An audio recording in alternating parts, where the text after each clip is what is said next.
I've tested loads of projectors over the last couple of years, and each time I've shown you guys, I've been trying to get you to understand that although a TV is much better in broad daylight when it comes to things like contrast, the screen glare on a TV actually makes the projector kind of competitive. And thanks to ambient light-rejecting projector screens, we've seen a whole huge difference when it comes to contrast ratios because they actually reject light from either above or below, depending on where you place your projector.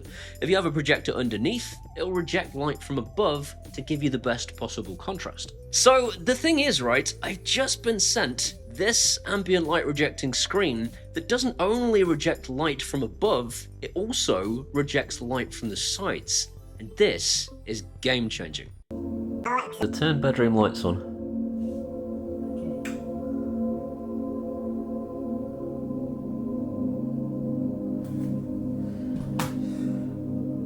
That is a seriously lit room. Look at that.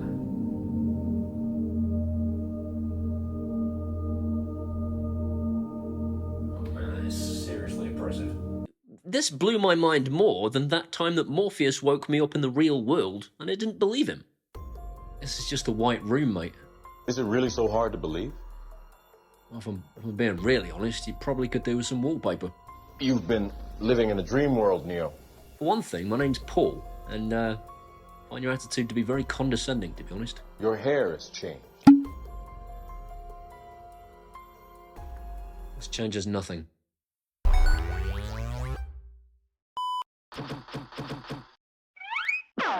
Thanks to AWOL Vision for sponsoring today's video and for sending me their daytime projector screen and their LTV 3500 Pro 4K triple laser ultra short throw projector. I've been told that I can't keep this projector. I have to send it back when I'm done. And I'll tell you what, they can pry it from my cold dead fingers. Sponsorship cancelled. Sponsorship cancelled. We will talk more about the screen in a second because that is as much responsible for this unbelievable picture as the projector itself is. But this projector is mental. The LTV 3500 Pro is using the biggest pure glass lens on the market at an aperture rating of f2.0 and at 3500 peak lumens. This is the brightest projector that I have ever tested by a full 700 lumens. This thing is bright. Bloody lens.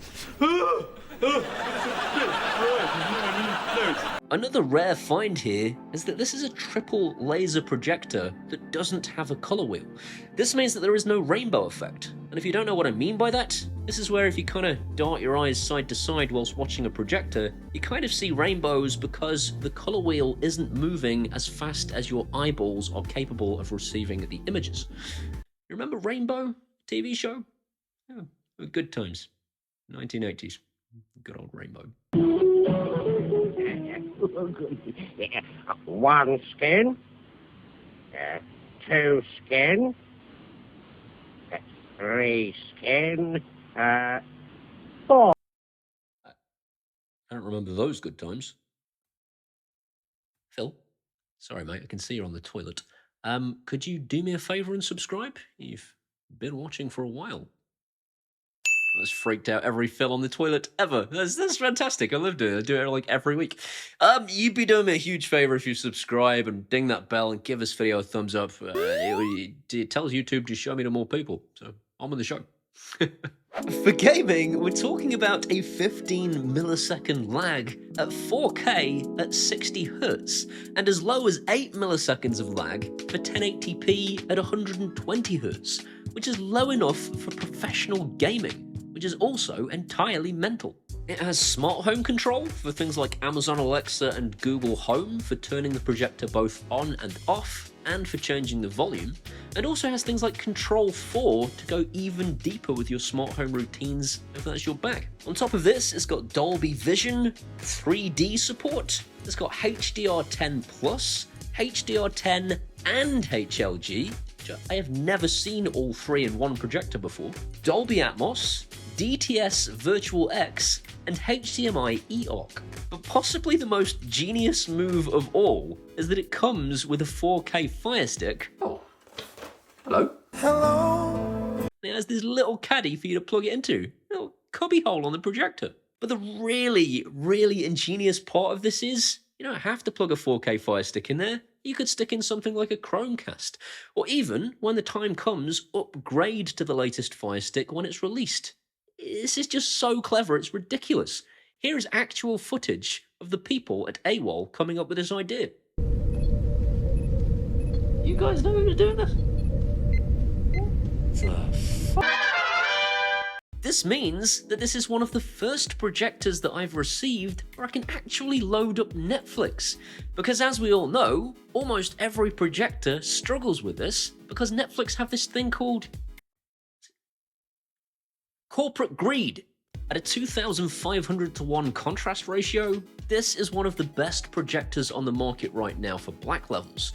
But let's talk more about that screen, because it's mental. It's mental. Have I said that enough? It's mental.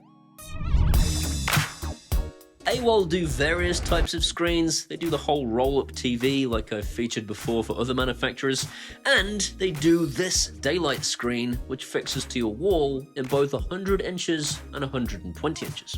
They don't yet do the daylight screen in a roll-up version, but fingers crossed they're going to at some point. And although this thing is reasonably easy to build, I'm this guy.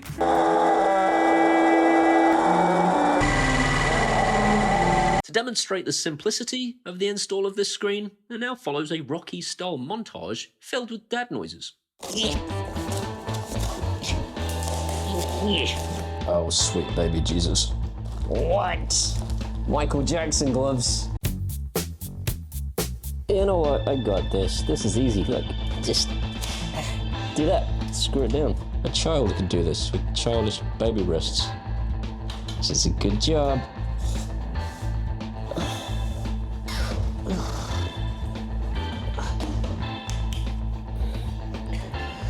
Done. Job done. Stop it. Oh, what's the point in measuring anything? Not remotely straight. So bloody heavy.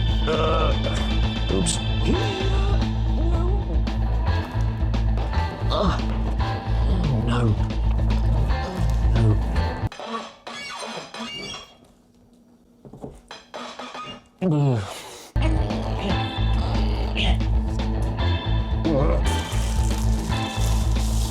Oh my god, I'm going to electrocute myself bedtime.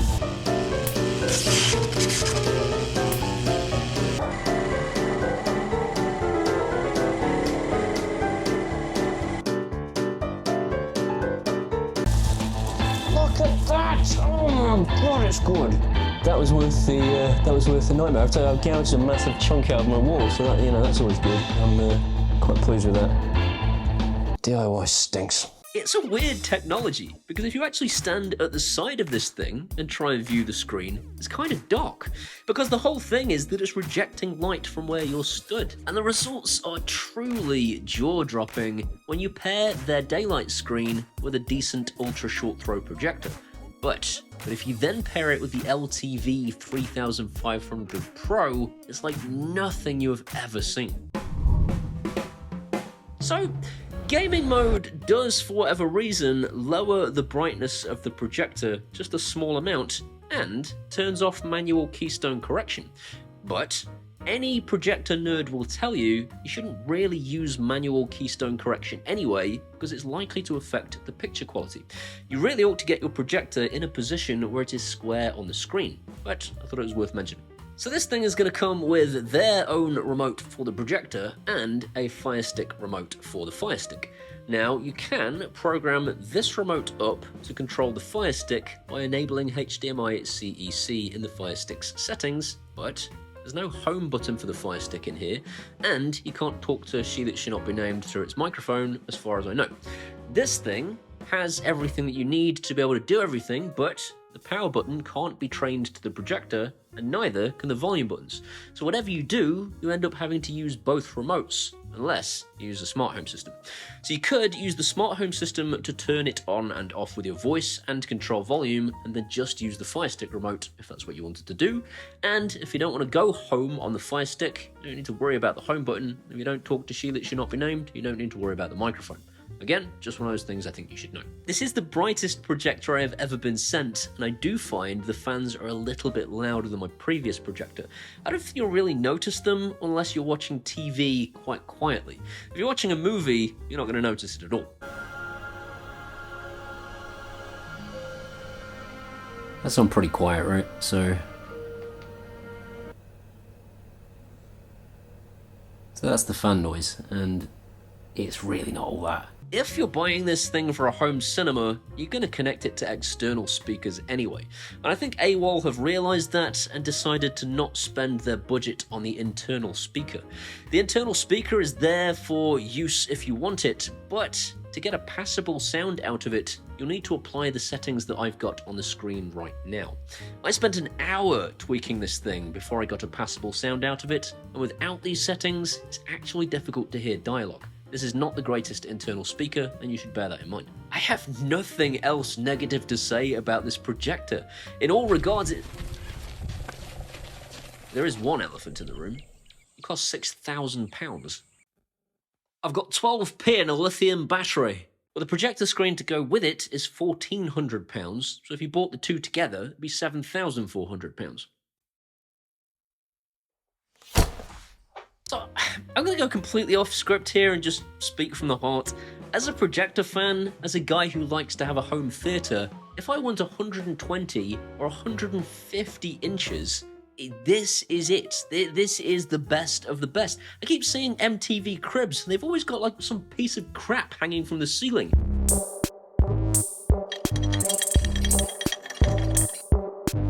This is the projector to buy if you want the ultimate home theatre. If you want something that's a little bit cheaper, they actually sell a little brother to this thing and an even littler brother to this thing that has all the same features but just has less lumens. It's just not quite as bright. I can imagine people will say, if I want 100 inches, I will buy a 100-inch TV. And that makes perfect sense. You'll probably get it for cheaper than that projector. But your 100-inch TV is not 120-inch, and not 150 inches. And if you wanted to roll it away, you couldn't. You could buy this with the roll-away screen and have a just insanely bright thing that you can roll away when you're not using it. Or you can buy the gigantic screen and have the biggest home cinema ever. It just really depends on what your personal requirements are, so don't come at me in the comments about how pricey it is. It's the best of the best. If you want the best of the best, this is the projector. Aside from the projector, I can wholeheartedly recommend, if you already have an ultra short throw projector, to switch to this daytime screen. That, for me, is the biggest upgrade ever, and at 1,400 quid, I would spend that all day. Well and truly worth it. As usual, if you want to buy any of these things, there are links in the description as to where you can pick one up. In the meantime, this video was brought to you by these incredible people. They're my patrons from Patreon, and without them, I'd still be working in a call center. If you want to be one of those incredible people, you can do that at either Patreon or buy me a one-off beer at PayPal, and either way, I will genuinely love you forever. I have forgotten, once again, to go and find out who it is I want to talk about this week. I'm going to talk about a patron. Hang on. This week is Matt Blackwell, and I am so sorry to Matt. I meant to mention him last week when I did a camera review, because he's an inventor, and he's invented the cam lock, which actually stops burglars from being able to steal your cameras. Why are manufacturers not already doing this? If you want to be like Matt, like I said, either come and help me out at PayPal or Patreon. I will genuinely love you forever. These are my Facebooks, my X's, my Threads, my Instagrams, my TikToks. Come and hang out there and we can be best friends. See you next time. Gaming mode drops the brightness of the screen slightly and turns off this.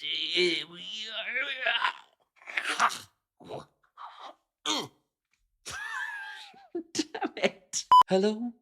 Is it me you're looking for? That was bad.